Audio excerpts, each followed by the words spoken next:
I'm here at my bench grinder here. I got my wire wheel on. I'm just going to take and clean up the bolts that I've got. We'll clean up the bearing retainers, the bearing cap. I'll even clean up the outside of the ball bearings to just make sure that they're all clean so they go back in easily. All I'm going to do is just rotate these against the wire wheel, strip all this down so that we're back to nice clean metal. Pretty simple. Watch your fingers.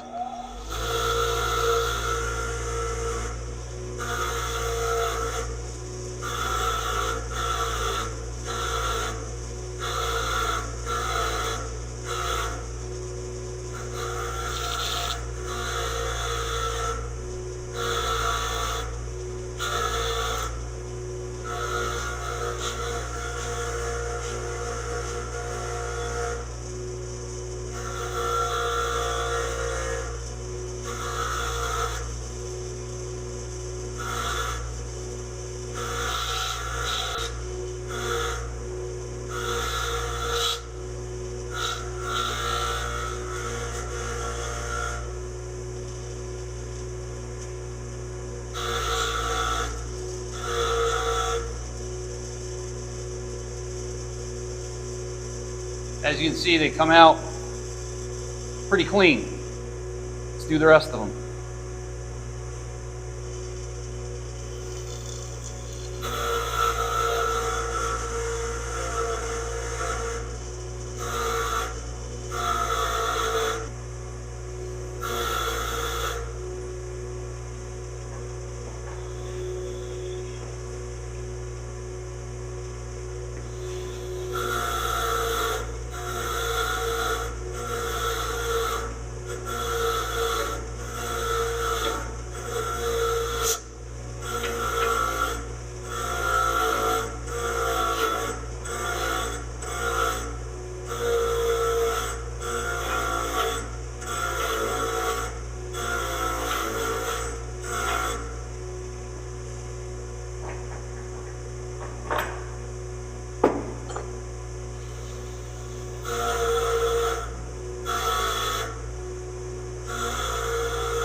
You can see how different that looks after you take it to the wire wheel, even though it was degreased.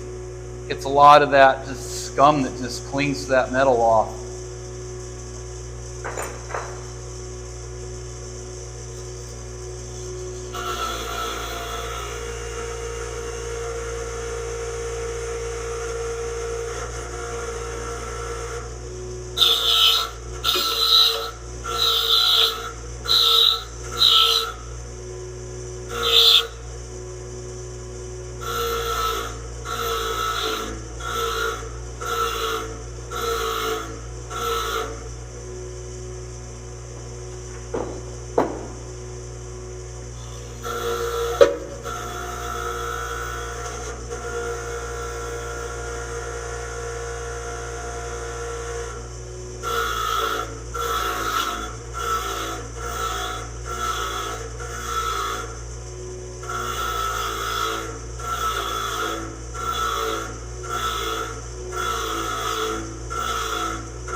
Not too bad.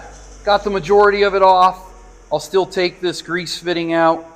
I'll get some smaller hand wire brushes to clean up in here around that. I do need to still clean up in here where the bearing or where the seal sits.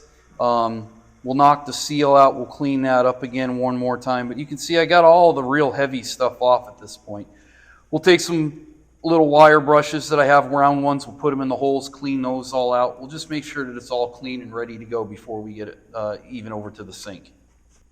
I have now switched out to my angle grinder with a twisted knot brush on it. I was going to use my bench grinder to do this, and I tried holding this up. It's just too darn heavy. It's going to be a lot easier with this. I have it clamped halfway in my vise. We'll take and clean it up real well with this. Flip it over. We'll do the other half.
So you can see that twisted wire brush really cleans this up pretty well. I'm just going to keep rotating it and cleaning it, but stripping a lot of that old rust and dirt off of there will really help us. We can clean this up with some emery cloth and get it right down to where we need to be. So I'll just continue with that and we'll get this cleaned up.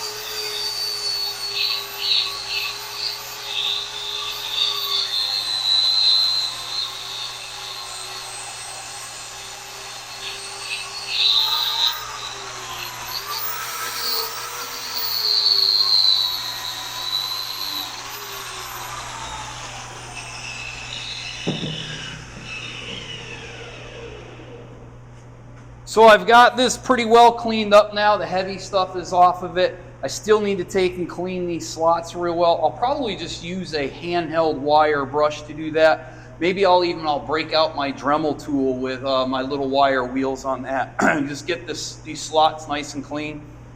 I'll take and flip this over, clean the other end, and that'll be all the cleaning that needs to be done on the axle. At that point, we can take and wash it. I'll probably wash it outside.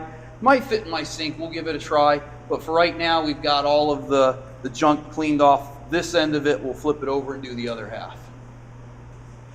I've got the axle housing up here on the bench. I'm going to take and do the same thing to this that I've done to the axle. I'm going to take my twisted wire wheel to it on my angle grinder. We'll clean up all the outside. I know some guys like to take and strip all the paint off and go right down to the clean metal. I don't do that. I take off all the flaky paint, make sure it's cleaned up, ready for a good paint job. With this cast iron, it really doesn't show. It doesn't come through. I don't really worry about it. If that's what you want to do, more power to you. Take it right down to the metal, start clean if you want. I don't think it's that vital. When I clean this up, I'll make sure I clean up the gasket face real well, clean this face up real well. And once everything's clean on this, then I can take it over. And again, like everything else, I'm going to wash it with hot water and Simple Grainer 409 and get it all cleaned up and ready to go.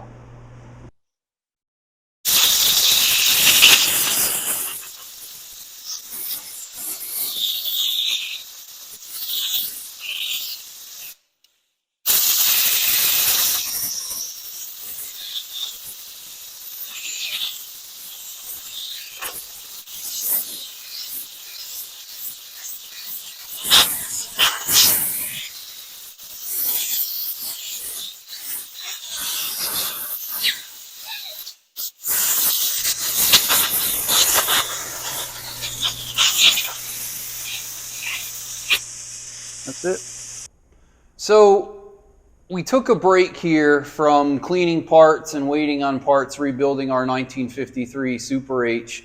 I had a lot of people inquire about a lot of the stuff that they see behind me in the shop when they watch the show. So I thought I'd start talking about some of it, see if I couldn't satisfy some of you out there. So the first thing I'm going to talk about today that I'm leaning on here, this was my grandfather's Johm Deere tractor that he used on his farm. It's a 1939 Model H. He bought it used. I want to say he bought it in probably about 1946. He had a small farm where they grew tobacco, hay, things like that. This tractor mainly was used for plowing. It has a one bottom plow on the back, and we'll take a look at that here in a couple minutes. And he dragged a disc harrow with it. And they also dragged behind a wagon, a sickle bar that was an old sickle bar that horses used to pull, where the rotating of the wheel actually drove the sickle bar cutting action. I remember my dad telling a very funny story about this. He was so happy to get this tractor when he was younger, because when they used to cut the hay with the sickle bar pulled by the horses, every now and then the sickle bar would jam up, and the spring seat on the sickle bar itself would launch you face first into the ass of the horse. So he was very happy, because when we got the Johm Deere, he said it didn't ever jam up again. There was no problems with it whatsoever. So it still has, I believe, its original tires on it. We'll take a look at the tires close up here, but they still hold air. They've been working all these years. If you take a look at the tires up close, you'll see it has this strange, almost dog bone end to it. I'm assuming these were original. Like I said, they bought it used in about 1946, I'm guessing. But I'm assuming these were the original tires on it. They still work. They still hold air. It has been restored. My grandfather had it. It sat outside under a canvas for years, in and out of a barn. My dad went and picked it up after my grandfather passed away, because my dad inherited it. He did do a restoration on it. It was kind of mediocre restoration. I think my dad's vision one is great at the time when he was doing it. The paint on it is kind of hit and miss somewhere. You can see that the paint here on the hood, which was done by my uncle, who actually did body work, used a higher grade paint. It doesn't match so closely. Doesn't matter so much to me, not necessarily. It's more the nostalgia that's involved with it. It belonged to my grandfather. My dad inherited it, and now it's here with me. That's what has the most meaning to me. So I'm going to take you back here to the back. Let's look at the one bottom plow. So this is the H1 plow made specifically for this tractor. I've seen it with a wheel that comes off the back that rides in the furrow. We've never had it on this tractor, but I do believe that this is, I want to say, is it a 16-inch bottom plow? It leaves one heck of a furrow. In fact, there is a photograph of me when I was little standing in the furrow from this plow one day, and it's pretty funny because I was little and you can only see me from about the waist up. This plow was broken at one time. There is a big weld right across the back here you can see. I believe that my grandfather hit a rock in the field and it snapped this back half of the mold board off. since been welded. This tractor is retired now. I don't see it ever plowing a field again. It's more of a museum piece for me, but you never know. It does not have the power takeoff on it. You can see here it has just the regular cover on the back. There are no hydraulics on it. It has manual lift, which is up here.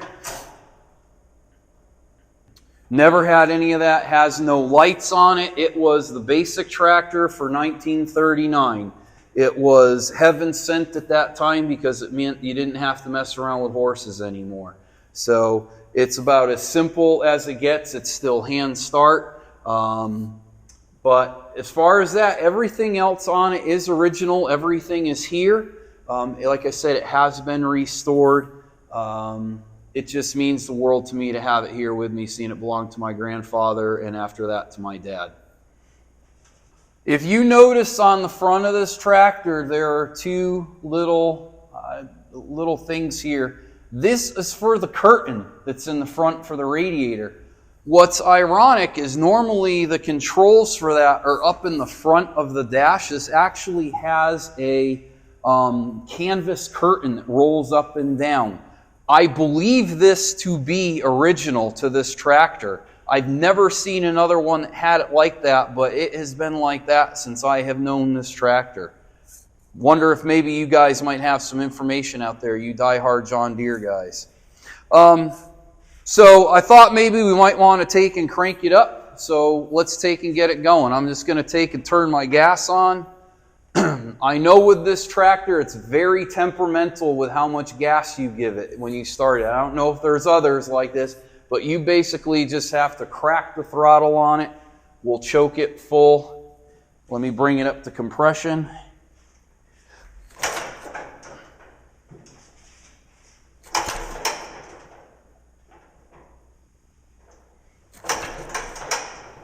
It's going to make me look bad.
I'm good if you're good.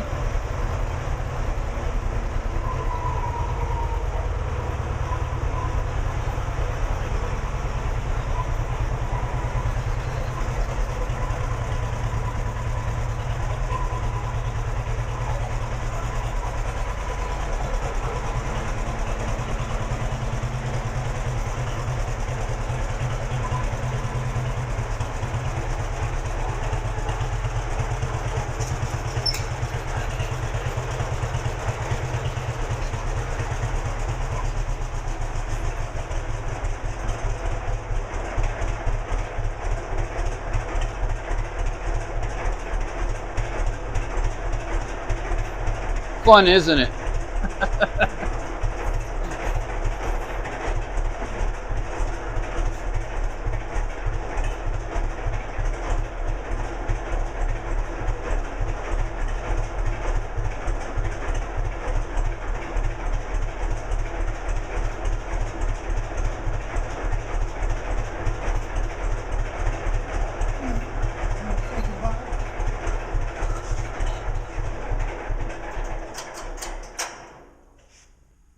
So there you go. That's my 1939 Model H John Deere. I hope you enjoyed the little ride that we took. And if you look behind me, I also have a 1951 Model B John Deere that I completely restored. We'll talk about that more in the future. Maybe we'll take that for a ride as well next time. Thank you for being here today with us on All American Tractor Works. If you like what you saw today, be sure to hit like and subscribe, and we'll see you next time.